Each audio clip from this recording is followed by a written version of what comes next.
রোববার শপথ নেবে ৫ সদস্যের নবগঠিত নির্বাচন কমিশন। এর মাধ্যমে আনুষ্ঠানিকভাবে যাত্রা শুরু করবে নির্বাচনী ট্রেন।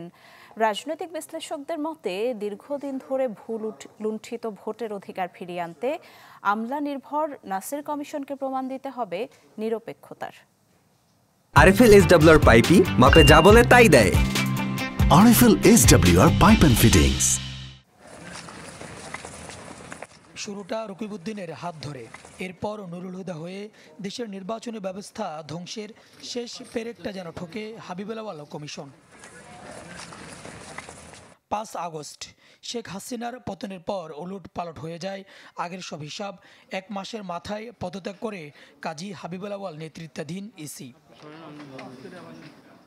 এরপর থেকে নতুন নির্বাচন কমিশনের খোঁজে বাংলাদেশ। সে অপেক্ষার পালা শেষ হলো বৃহস্পতিবার।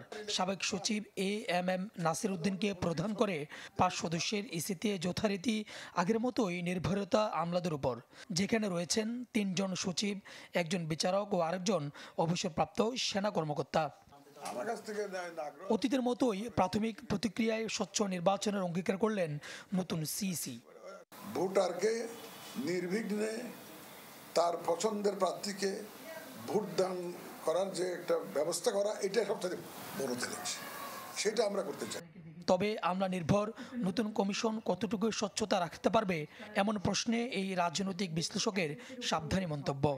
যতটা না রাজনৈতিক বা আমলাতান্ত্রিক প্রক্রিয়া, তার চেয়েও বেশি হচ্ছে সিইসি এবং তার টিমটি আসলে কতটা ব্যক্তি এজেন্সি দ্বারা পরিচালিত হয়, যে তারা একটি সুষ্ঠু, গ্রহণযোগ্য এবং নিরপেক্ষ নির্বাচন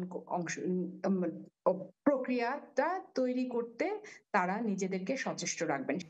এই রাজনৈতিক বিশ্লেষক বলেন, ইসি সংস্কারের পর সবার ভোটের অধিকার নিশ্চিত করার মধ্য দিয়েই মূলত নিরপেক্ষতার প্রমাণ দিতে হবে নতুন কমিশনকে।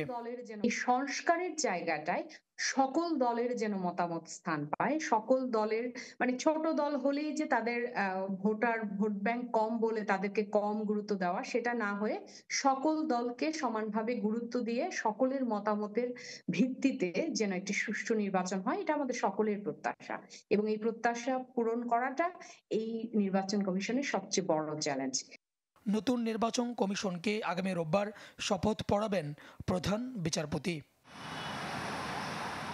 সুলতান মাহমুদ আরিফ, চ্যানেল 24, ঢাকা।